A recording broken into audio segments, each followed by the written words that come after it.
Allah Subhanahu wa taala. Sifatnya Fattah, memberi solusi, Alim, memberikan ilmu, Razak, memberikan rizki. Jadi apapun yang kita dekatkan dengan Allah itu akan mendapatkan akses-akses yang paling mudah dan cepat. Rabb. Sebelumnya ism. Bismi. Apa itu ism? Mas muka. Isim itu bahasa Arabnya nama. Bukan jimat. Saya punya isim, saya juga. Tapi isim saya ini ya, isim saya Adi. Isim itu nama, mas muka ismun artinya nama, bukan jimat. Ya. Wah ini kerisnya ada isimnya. Nah, iya, maksudnya dulu kiai ngasih ada isim, ada namanya. Ya kan? Nah, kerisnya apa? Misalnya kiai apa? Ya, kiai fulan gitu. Itu isim itu nama yang melekat pada benda itu. Bukan jimatnya sebetulnya, asalnya begitu. Cuman perbedaan suasana menjadikan sebuah makna kadang bergeser. Isim nama. Asal kata ismun itu seakar dengan sumuwun. Ya. Dan wasamun. Wasamun itu artinya tanda. Kenapa nama disebut ismun dalam bahasa Arab? Untuk menandakan perbedaan antara satu dengan yang lain. Dari mana taunya kalau ini adalah kaizan, yang satu lagi torik? Bedakannya gimana? Lewat nama. Kaizan, tuh yang nengok yang ini. Torik, nengok ini. Argi, nengok itu. Kan? Ya. Nah intinya apa? Intinya ketika dipanggil itu nengok. Ada nama yang melekat, nama itu diberikan untuk membedakan satu dengan yang lain. Itulah zat namanya. Zat. Kalau disebutkan satu karakter yang melekat pada nama, maka itu disebut sifat. Ya kan?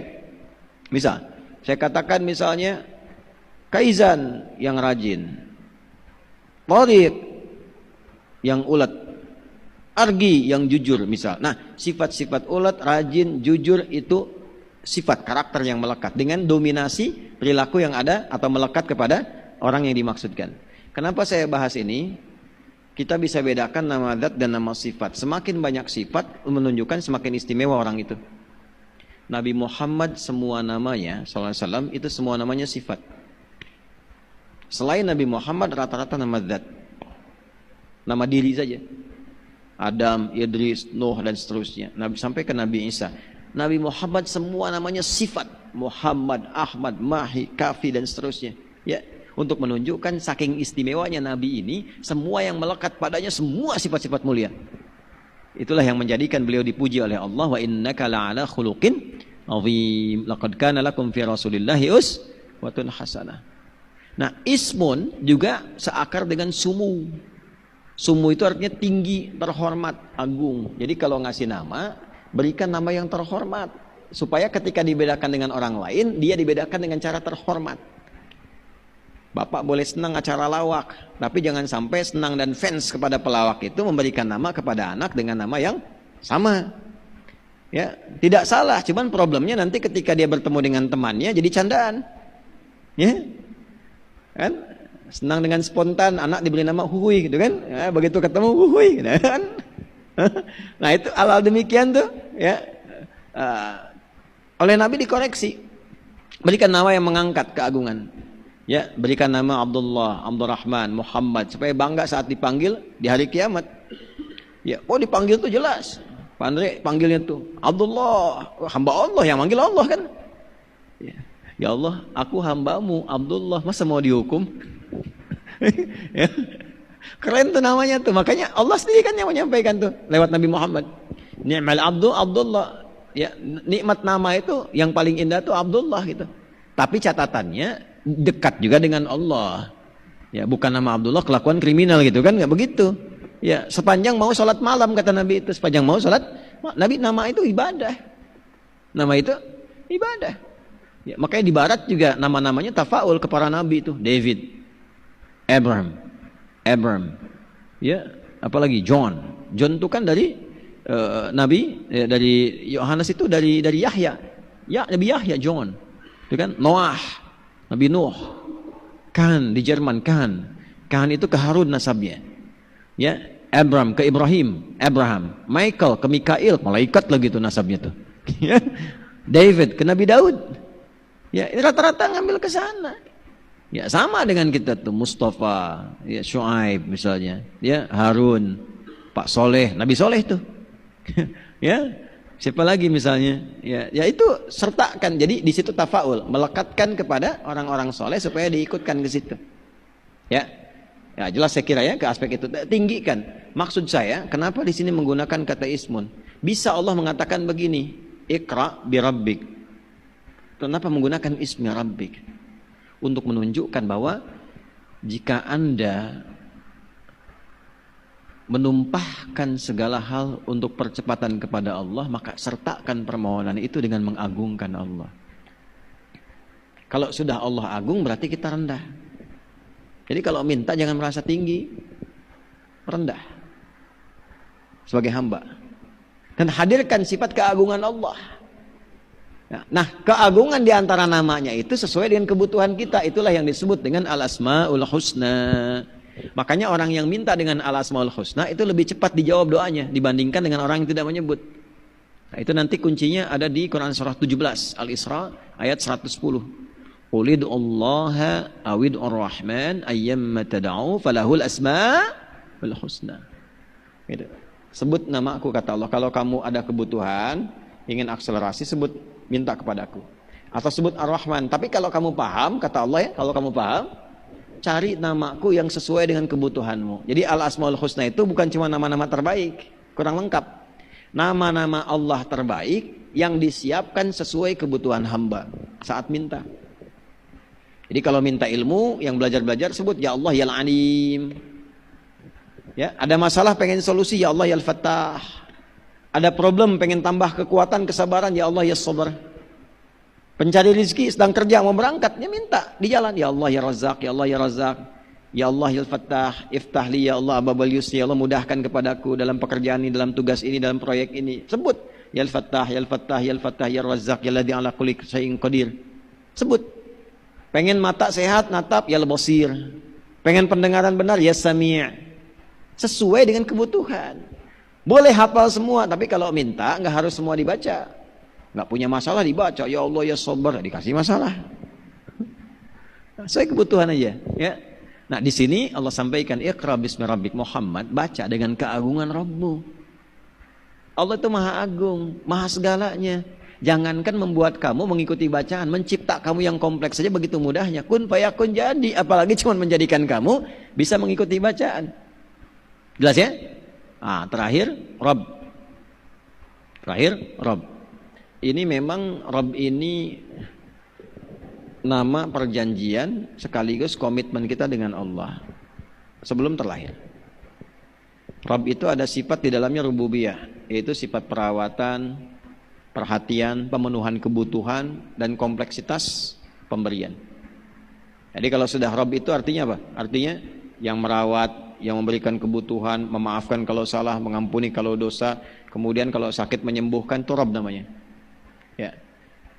Di bawah itu yang tipis di bawah, yang kecil perhatiannya disebut Murabbi namanya. Dari kata Rabb juga Murabbi. Orang tua disebut Murabbi tapi nggak bisa disebut Rabb. Kenapa orang tua disebut Murabbi, guru disebut Murabbi? Karena dia memberikan perhatian kepada anaknya. Guru memberikan perhatian pada anak didiknya, merawat akhlaknya. Tapi tidak abadi. Kalau enggak gurunya meninggal, muridnya meninggal. Kalau enggak pindah tempat, ya pindah keadaan. Tapi Allah disifati dengan sifat yang luar biasa. Rabbun wa huwa hayyun la yamut. Sampai kapanpun memberikan perhatian. Sejak kita mendapatkan roh, ditiupkan roh, 4 bulan kandungan dalam perut ibunda, terjadi dialog. Dialognya direkam sempurna di Quran surah 7 ayat 172. Kata Allah, ngaji ayat ini supaya engkau enggak lupa.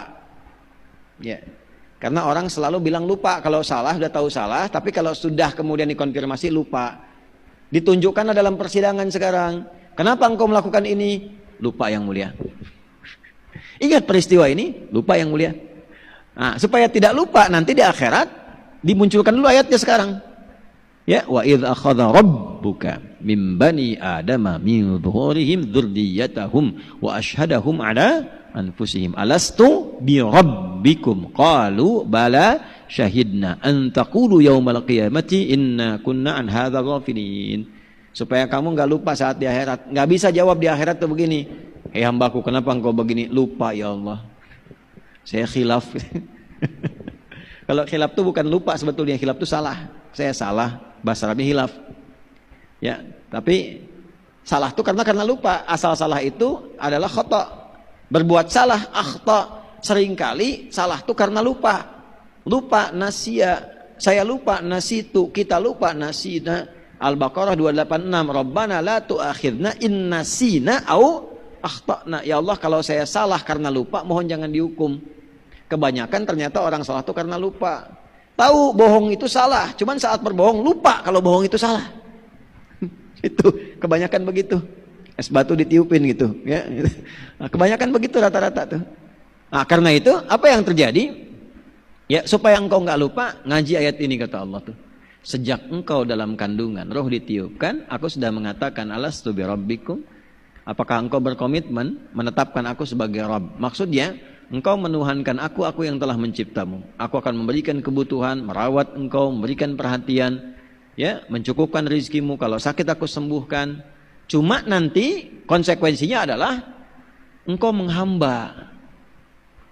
Nah, kalau tidak menghamba, ya jangan menuntut. Ya Allah, engkau akan berjanji akan memberikan rezeki. Kenapa aku tidak diberikan? Ya kamu menghamba tidak, Joni. Sholat tidak.